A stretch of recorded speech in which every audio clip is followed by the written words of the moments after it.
కాంగ్రెస్ మొన్న ఇయ్యకపోయినా కూడా అది రైతు బంధు సమితి చైర్మన్ మీరు తీసుకున్నారు, బాధ్యత స్వీకరించారు.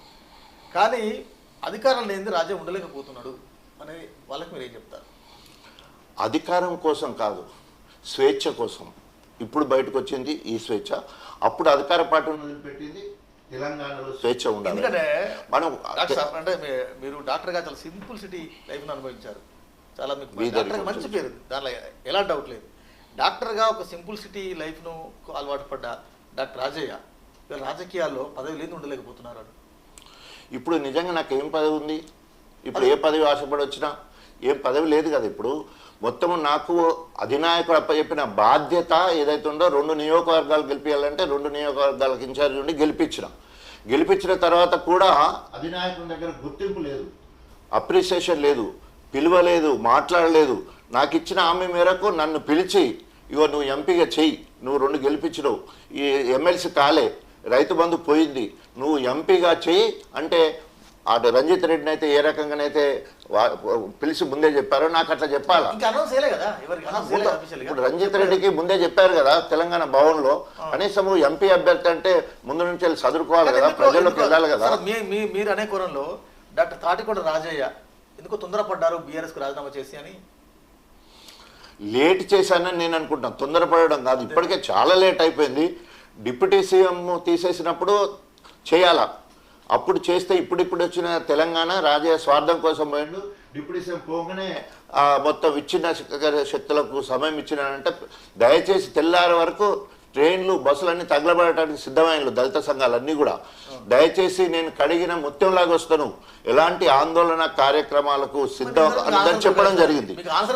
చెప్పిన అదే కాదు, ఆన్సర్ దొరికింది కదా, రైట్ ఫ్రమ్ ఇన్ఫర్మేషన్ యాక్ట్ అవుతుంది. అది మరి కడిగిన ముత్యం అంతే కదా, అది అయిపోయింది. ఆ నాయకుడు కూడా ఒప్పుకున్నాడు, సారీ సిలువలు పలువలు చేసి చెప్పిండు, నేను నిర్ణయం తీసుకున్నాను, నువ్వు అడగకుండా నీకు ఉప ముఖ్యమంత్రి ఇచ్చినా మళ్ళీ నీ స్థాయి తగ్గకుండా నీకు అవకాశం ఇస్తా, నీ నియోజకవర్గంలో ఎవరు ఏలు పెట్టాడు అని నాకు ఇచ్చిన హామీ ఏలు పెట్టింది కాబట్టి ఇప్పుడు బయటకు వచ్చాడు.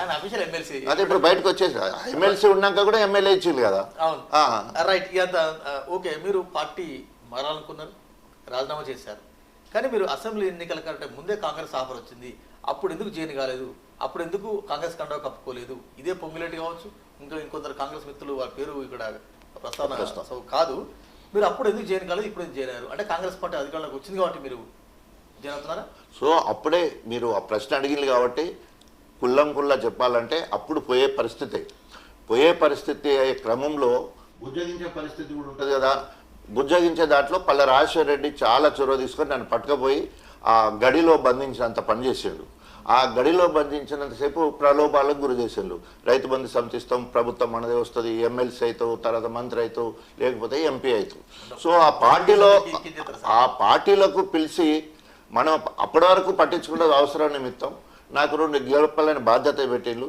ఆ 2 నా బాధ్యత చేసిన వాళ్ళ బాధ్యత నెరవేర్చలేదు కాబట్టి బయటకు వచ్చినాం. 100% క్లీన్ అండ్ అన్నిటికంటే ఎక్కువ స్వేచ్ఛ. I'm an independent. Right sir, right. ఇప్పుడు కాంగ్రెస్ పార్టీలో చేరాలనుకుంటున్నారు, ఈ మేరకు కొంతమంది పెద్దలతో మాట్లాడారు, కానీ రాజయ్య కాంగ్రెస్ పార్టీలో చేరకూడదు అనేది అడుగడుగునే నిరసనలు, అడుగడుగున వ్యతిరేకత వస్తుంది, వాటికి మీరు ఏం చెప్తారు? సో తప్పకుండా, ఎందుకంటే ఆనాడు కాంగ్రెస్ పార్టీ వదిలిపోయినప్పుడు కూడా 2 రకాల నిరసనలు. ఒకటి, కాంగ్రెస్ కన్న తల్లి లాంటి కాంగ్రెస్ టికెట్ ఇచ్చి 12 ఏళ్ళు 13 ఏళ్ళు ఆయన వెంబడి తిరిగి ఆయన గెలిపిస్తే అధికారం రాగానే అధికార పార్టీని వదిలిపెట్టి మమ్మల్ని అందరినీ ఆగం చేసిపోయినామని చెప్పేసి అప్పుడు కాంగ్రెస్ వాళ్ళని రేట గెలిపించిన వాళ్ళకు అధికారాన్ని వాళ్ళకి అప్పచెప్పి ఎమ్మెల్యే పదవి రాజీనామా చేసి వచ్చి నేను ఆ ఎమ్మెల్యే పదవి నేను అనుభవించలే. మళ్ళీ టీఆర్ఎస్ పట్టుకొచ్చి గెలిచి మళ్ళీ వాళ్ళ బై ఎలక్షన్ పోయినా గెలిచి, కానీ వాళ్ళను కంటికి రెప్పలా కాపాడుకున్నా. కాంగ్రెస్ వాళ్ళందరినీ కూడా నా గణపూర్ నియోజకవర్గంలో 15 ఏళ్ల కంచి వెళ్ళి కంటికి రెప్పలా కాపాడుకుంటూనే ఉన్నా. నా రాజకీయ జీవితంలో నాకు ఎవరు కూడా శత్రులు లేరు. అందులో కాంగ్రెస్ టీఆర్ఎస్ లో ఉన్నా కూడా ప్రజల ఆ పార్టీ 100%. మీరు ఎవరిని అడగండి, గణపూర్లో నాకు కాంగ్రెస్ పార్టీలో శత్రువులే లేరు. సో అట్లాగే ఆనాడు టీఆర్ఎస్ పార్టీకి వస్తే అరుణ్ రమేష్ తర్వాత విజయరామారావు వాళ్ళు సహకరించలేదు. ఎందుకంటే మేము ఎమ్మెల్యేలు అవుతామంటే రాజయ్య వచ్చేసాడు, వాళ్ళేమో కారు మించాల కింద దొరికితే ఓరే బస్సు మించాలు దొరికితే ఈయన ఆకాశం నుంచి దొరికినట్టు నేను దొరికితే. సో వాళ్ళకి టికెట్ లేకపోతే వాళ్ళు సహకరించలే, వీళ్ళు సహకరించలే. ఇప్పుడు కూడా ఈ సందే సమయంలో అట్లే ఉంటుంది. ఇటు కాంగ్రెస్ వాళ్ళు ఇప్పుడు ఆల్రెడీ ఆశపడి ఉన్న వాళ్ళు కాంగ్రెస్ వాళ్ళు, వాళ్ళకంటే స్టేచర్ పెద్దది, 4 సార్లు ఎమ్మెల్యే ఎక్స్ డిప్యూటీ సీఎం కాబట్టి డెఫినెట్గా స్టేచర్ పెద్దగానే ఉంటుంది. కాబట్టి ఇప్పుడు ఉన్న వాళ్ళకు భయం కాంగ్రెస్లో. తర్వాత బీఆర్ఎస్ పార్టీ కూడా 10 ఏళ్ళు, ఇప్పుడు మీరు అన్నట్టు 10 ఏళ్ళు అనుభవించి బయటకు పోయినా వాళ్ళ దగ్గర మీ చేరికను అక్కడ నియోజకవర్గ ఇన్ఛార్జ్ ఇందిరా అడ్డుకుంటున్నారు.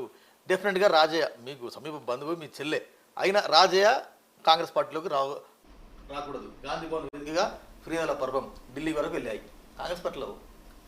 ఇప్పుడు నేను అదే చెప్తున్నా కదా, ఎప్పుడైతే ప్రజల నుంచి వెళ్ళి రెస్పాన్స్ వస్తుందో అంటే మనం ప్రజల్లో ఉన్నట్టు లెక్క. మనం అనామకులు లెక్క ఉంటే అట్లాంటి కంప్లైంట్స్ పోవు. ఎప్పుడైతే మనం ప్రజాక్షేత్రంలో ఎక్కువ ఉంటామో ఆయన వస్తే ఇక మా పప్పులు ఉడుకోవు, లేకపోతే మేము పని చేయలేము, ఆయనంత తిరగలేము, ఆయనంత ప్రజల్లో ఉండలేము అనుకున్నప్పుడు అలాంటి దొంగచాటు పనులు చేస్తారు. ఏదైనా ప్రజాస్వామ్యంలో ఎవరైనా ఎప్పుడైనా ఏ పాటైనా పోవచ్చు. రేవంత్ రెడ్డి గారు చూడండి, అట్లాగే కేసీఆర్ గారు చూడండి, అట్లాగే కడియం అందరూ కూడా పార్టీలు మారిన వాళ్ళే.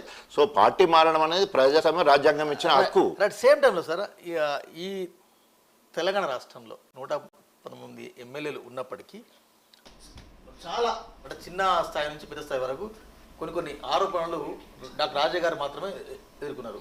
వాటన్నిటికీ ఏం చెప్తారు మీరు సమాధానం?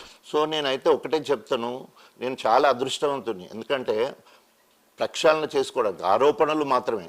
ఇప్పటి వరకు నా మీద ఎప్పుడు ఎఫ్ఐఆర్ కాలే. ఈ రోజు వరకు కూడా అన్ని అభియోగాలు, యూట్యూబ్ ఛానళ్ళు, లేకపోతే సెటిలైట్ ఛానళ్ళు, లేకపోతే మొత్తం అభూత కల్పన కట్టుకథలు, ఇట్లాంటి కార్యక్రమాలు చెప్పాను. అదే చెప్తాను సార్. రాజయ్య అంటే కేవలం రాజయ్య మీదనే, రాజయ్య ఒక చిలిపి, రాజయ్య రాసలీల రాజయ్య ఇది చేశాడు అది చేశాడు.